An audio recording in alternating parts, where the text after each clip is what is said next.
Olá, turma, boa tarde, tudo bem com vocês?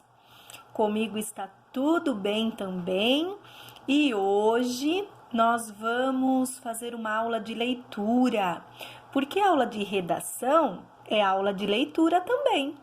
Na aula passada eu disse que leitura entra, escrita sai. A leitura entra na cabecinha, amadurece as nossas ideias, acrescentando novas ideias, e a escrita sai cada vez melhor, corrigida.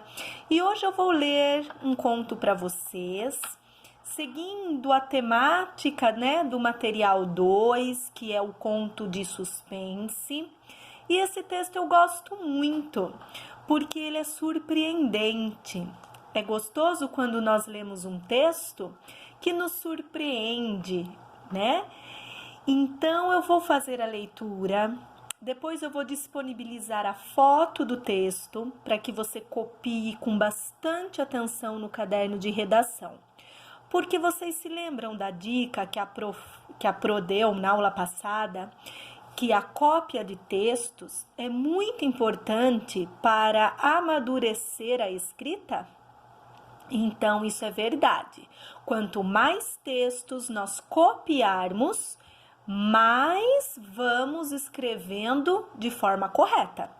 Vamos conhecendo novas palavras, vamos observando a pontuação correta, o espaço dos parágrafos, o alinhamento do texto. Não se preocupe agora em olhar o texto, mas em me ouvir com atenção. Vamos lá.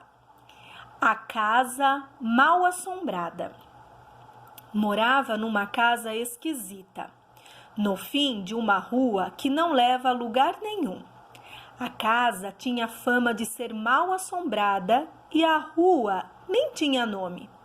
Diziam que ali houvera uma fazenda de café, cujos escravos mataram todos os senhores da casa grande e depois se mataram, antes que fossem mortos pelas forças da lei. Lenda ou realidade, o fato é que nenhum menino se atrevia a passar por ali. Na infância mais profunda, todos os meus pesadelos tinham locação única e barata. Era ali mesmo que os fantasmas da noite me esperavam para fazer das suas, sem deixar que eu fizesse das minhas, que se resumiram em fugir. Fuga impossível nas garras do sonho. Até que um dia, vindo de uma aula de catecismo, decidi cortar caminho e fui dar num atalho que não conhecia. Quis voltar, mas a curiosidade de conhecer o mundo me levou adiante. De repente, com o pavor no peito e tremor nas pernas, estava diante da casa mal assombrada. Olhando bem, era uma casa igual às outras. Tinha mangueiras ao lado e uma menina de franjinha na única janela aberta. Ela parecia admirada de ver alguém chegar ali. Fiquei parado, um pouco pelo medo, um pouco pelo encantamento.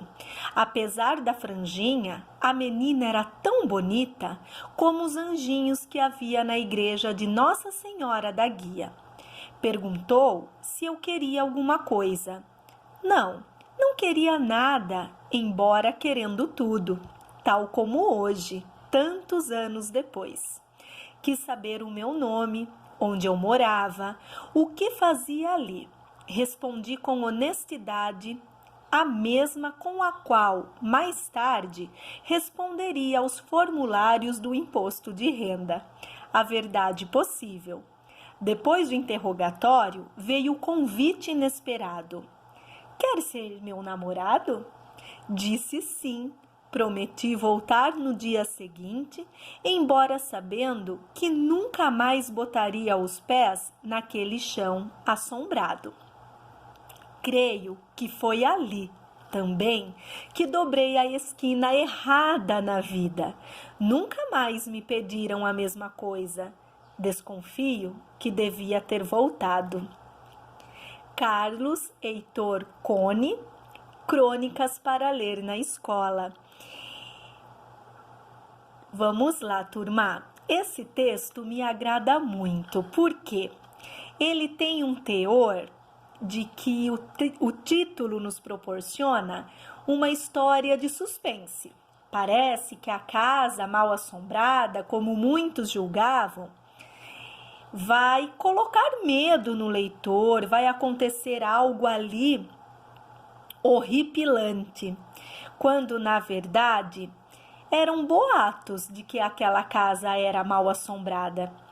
Havia ali uma menina por quem o personagem principal e narrador de primeira pessoa se apaixona.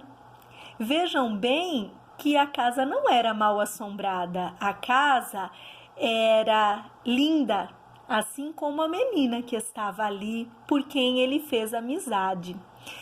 Então, esse conto nos ensina que nós não podemos julgar nem as pessoas, nem as situações. Nós não podemos acreditar quando a pessoa vem nos contar alguma coisa, num primeiro momento. Nós temos que averiguar se isso é verdade, se isso se confirma, se não é apenas um boato ou uma fofoca. Vejam que nós temos a menina, a personagem da menina, que fica feliz e surpresa com um encontro com o menino. Porque imagine, né? Quantas pessoas passavam por ali falando que aquela casa era mal assombrada? Quantas pessoas não queriam fazer amizade com aquela menina, porque julgavam que ela morava numa casa mal assombrada?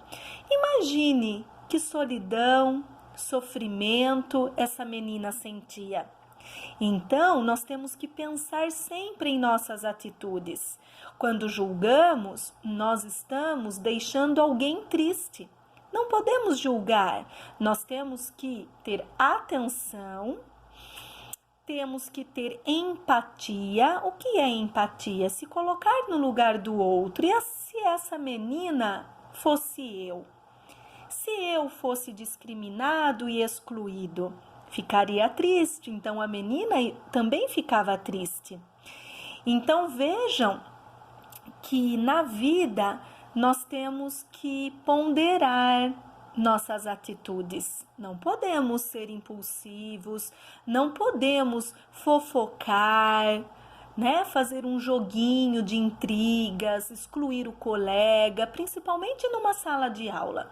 É claro que às vezes nós temos alguns melhores amigos, temos um grupinho que gostamos mais, mas num todo nós temos que ser amigos, nós temos que respeitar o próximo, mesmo não tendo tanta intimidade com ele, né?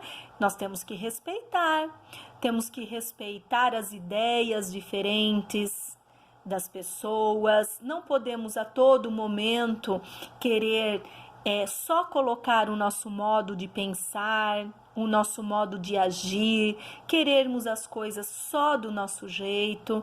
Não, nós temos também que ceder às vezes, ouvir o que o outro tem para nos contar, para nos ensinar. A convivência é isso, é uma arte, é a arte da tolerância, da paciência, do amor ao próximo, do respeito ao próximo. Então, eu quero que vocês releiam esse texto, copiem com bastante capricho no caderno de redação, prestando bastante atenção na escrita correta das palavras, na pontuação, escrevam a lápis, não tenham preguiça, se errar, apagar e corrigir, e também depois eu quero que vocês circulem as palavras que vocês não conhecem o significado, copiem essas palavras no caderno de redação e consultem no dicionário o significado correto. Tudo bem? Vocês vão lá, procuram, vão ampliando aí o repertório de palavrinhas, conhecendo novas palavras, sinônimos, que são palavras de mesmo sentido. Quando você procura o significado no dicionário de uma palavra, você está conhecendo mais uma palavra de mesmo sentido, então ampliando o vocabulário. Então façam estes exercícios. Primeiro, copiar o texto com bastante atenção. Segundo, circular as palavras que desconhece e procurar o significado no dicionário, anotando tudo certinho. Bom trabalho! Boa leitura e vamos pensar em nossa convivência, em nossas amizades e no amor ao próximo. Até a próxima aula. Estou com saudades de vocês. Um beijo!